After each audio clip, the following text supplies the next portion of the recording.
በ2018 የገጠሙ 3 አዎንታዊና አሉታዊ የህይወት ገጠመኞችን ዛሬ ለመናገር ነው። ያው እንደምታውቁት ከ8 እና ከ9 ወር በፊት መሳሪያ በታጠቁ ሰዎች ለ5 ቀን ታፈኝ ተወስጄ ነበረ።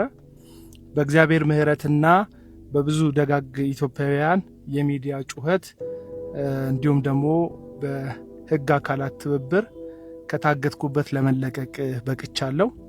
ያው ዞሮ ዞሮ ያገቱኝ ሰዎች ደግሞ መልሰው ፍርድ ቤት እኔኑ በዳይ አድርገው እነሱ ተበዳይ ሆኖ ቀርበዋል።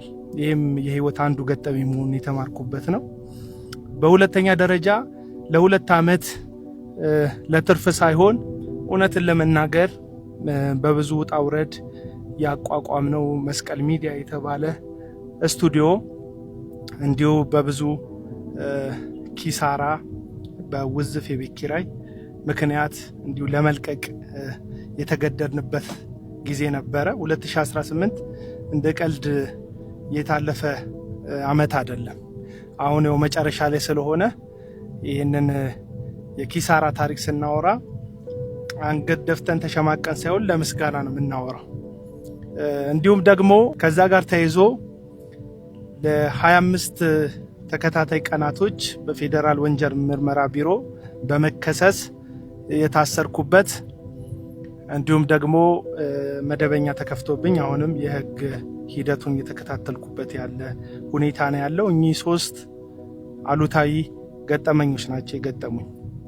አሉታዊ ብቻ ደግሞ ሳይሆን 2018 ምንም እንደ ዳገትን እንደመውጣት ከበድ ያለ ጊዜ ቢሆንም የእግዚአብሔርን የማያቋርጥ ምህረት የደጋግ ኢትዮጵያውያን ወገኖቼን ትብብርና አብሮነትም ደግሞ ያየሁበት ጊዜ ነበረ።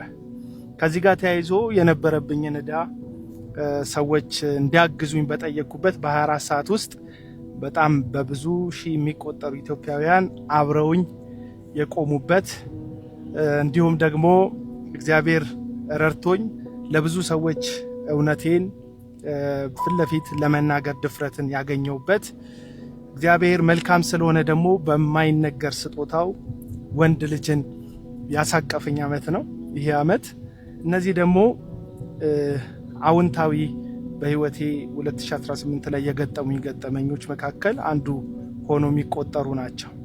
ስለዚህ መጥፎ ብቻ ሳይሆን በጎ ደግሞ በረከትን ይዘው የመጡ ሰይጣንና ክፉ ሰዎች ለክፉ አስበዋቸው እግዚአብሔር ለመልካም የቀየራቸው የህይወት ገጠመኞችም አይተናል። በዚህ በ2018 ምልላችሁ ነው የማያልፍ የለም። ልክ እንደ 2018 የምንናገራቸው የምናልፍባቸው ነገሮች እኛም ጭምር ልናልፍ ስለምንችል ከእውነት ከፍትህ ከጽድቅ ጋር አብሮ መቀጠል አዋጭነት አለው። በዚህ ምድር ላይሆን ይችላል ደግሞ በሚመጣውም ዓለም አዋጭነት እንዳለው ያየሁበት ዓመተ ምህረት ነው።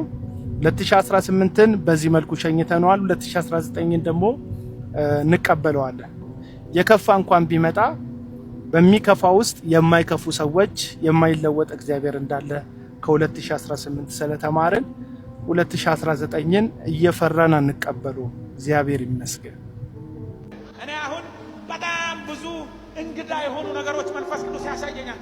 ግን አንዳንዴ ለዚህ ትውልድ የምናገርበት ነገር ያጥረኛል። ለምን እንደው ታውቃለህ? ሊቋቋመው አይችልም። ሊቋቋመው ስለማይችል በጀኔሬሽኑ ላይ ሊመጣ ያለ የዝማሬ ዳይሜንሽን ይታየኛል።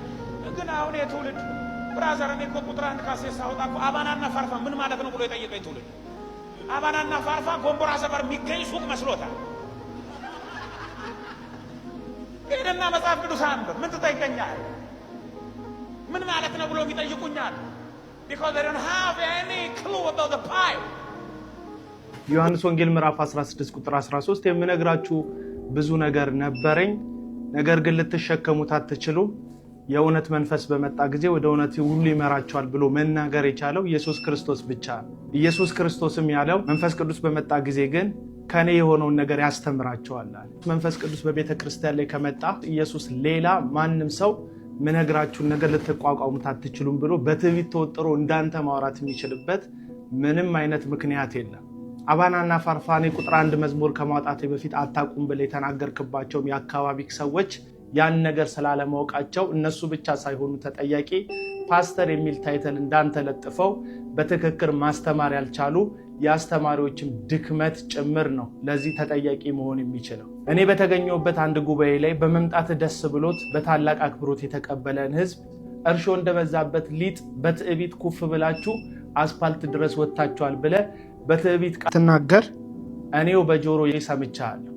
በእንደዚህ አይነት የትዕቢት ቃል ለማውራት አንተ ማንም አይደለም። ሰው ሁሉ በክርስቶስ ኢየሱስ አምኖ ከዳነ ልጅ ነው። ከልጅነት የበለጠ ምንም ልትሆን አትችልም። አልበም ቢኖርህ ፓስተር ብትሆን ነብይ ነኝ ብለህ ስም ብትለጥፍ ሐዋርያ ነኝ ብለህ ራስን ብትሰይም ማንም ሞንክ ማንም በክርስቶስ ኢየሱስ የተደረገውን ያመኑና በጌታ በክርስቶስ ኢየሱስ ትእዛዝና ቃል የሚጸኑ አማኞች እኩል ነህ እንጂ ከነሱ የምትበልጥበት ምንም አይነት ግራውንድ የለም። ስታስተምሩ በትህትናና በተመረጠ ቃል ይሁን። ዞሮ ዞሮ ያንተ የዝማሬ ዳይሜንሽን አይ አም ፍሪ ከሚል እንዲህ ከተላዘዘ ለፈረንጆች ከማይሆን አጓጉል ዜማ ያለፈ እንዳልሆነ እኮ አይተነዋል። I'm free in Christ. I'm free. ማንኛውም አንተ ብቻ ሳትሆን ፍሪ በኢየሱስ ክርስቶስ ያመኑ ሁሉ ፍሪ ናቸውና ነፃነታቸው ላይ የትዕቢት ቃልና ቀንበር አትጨምር። ይመች።